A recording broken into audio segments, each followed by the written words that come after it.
We said this can be a very tough time of year for seniors, and this year is even more difficult. Isolation can affect their health as well. Yeah, and that is where the team at TRIA wants to help us. So we're going to team up with them so that we can get some doctors to join us and actually help to color in some of the reasons as to why health is important. Right. Even today, talking about bone health. Right. And I would have never in my life thought that bone health would have a correlation to their long-term health and their emotional well-being as well. With that, we will now welcome in Dr. Julie Switzer. She joins us via Skype to talk more about it. Dr. Switzer, it is so great to have you join us. Hey, let's first talk about this, the importance of, as we focus on the emotional well-being of those that we love who are senior citizens, the importance of staying in touch with elderly family and elderly friends, because I believe many of us, Doctor, have good intentions, and then life gets going and you realize weeks or months have gone by and you haven't connected. It's true. Thanks so much for having me. The situation is that a lot of our elders, especially now during the pandemic, not only feel, but also are socially isolated and lonely.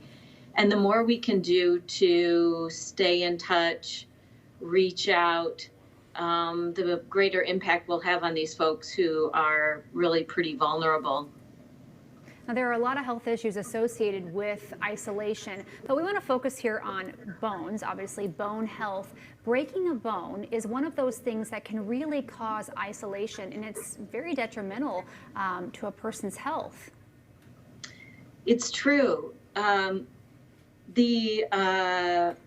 When someone breaks their hip, for example, which is really the quintessential fracture in an older person, it often changes their relationship with their family, their living situation, what they might need to help them ambulate. It's just what we call a sentinel event. And especially in the frailer elderly, it can even hasten death. We actually know that the 1-year mortality rate for someone who sustained a hip fracture is about 25%. Boy, it's interesting too to realize that there's, what's the word that we use here? Incident fracture. So once an elderly person in your life falls, maybe breaks that hip, breaks a bone, then what happens regarding the likelihood of them breaking more bones? That's a great question. Oh, it was great, and she would have had a great answer.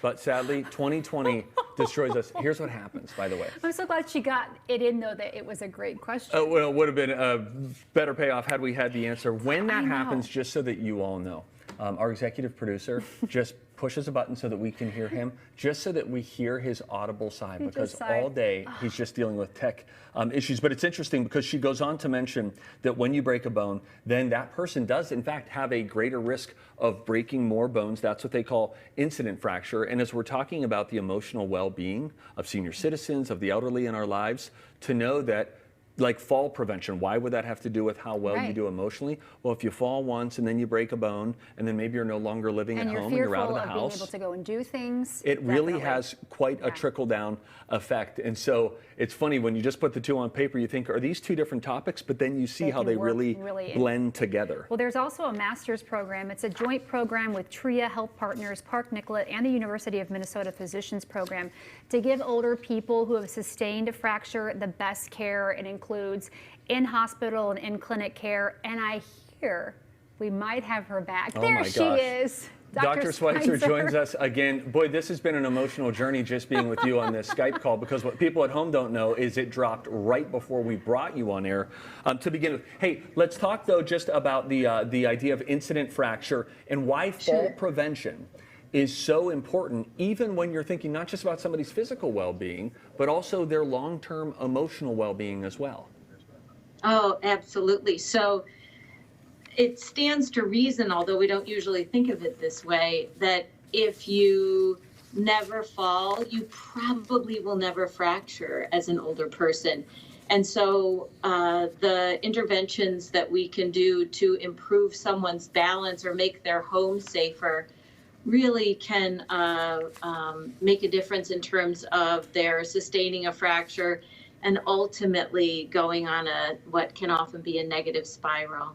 Well, all of this information is so helpful, and it's another reminder as well for those of us who have elderly family, elderly friends. Start with a check-in. You know, just Skype them, call them, talk to them some way so that you can be connected on what's going on in their life. Dr. Switzer, thank you for being with us. This counts as 2 appearances on Twin Cities Live because nice of to the see you again. Skype disconnect. For more information about TRIA and their programs, especially the master's program that you heard Kelly mention, you can go to twincitieslive.com. Still to come.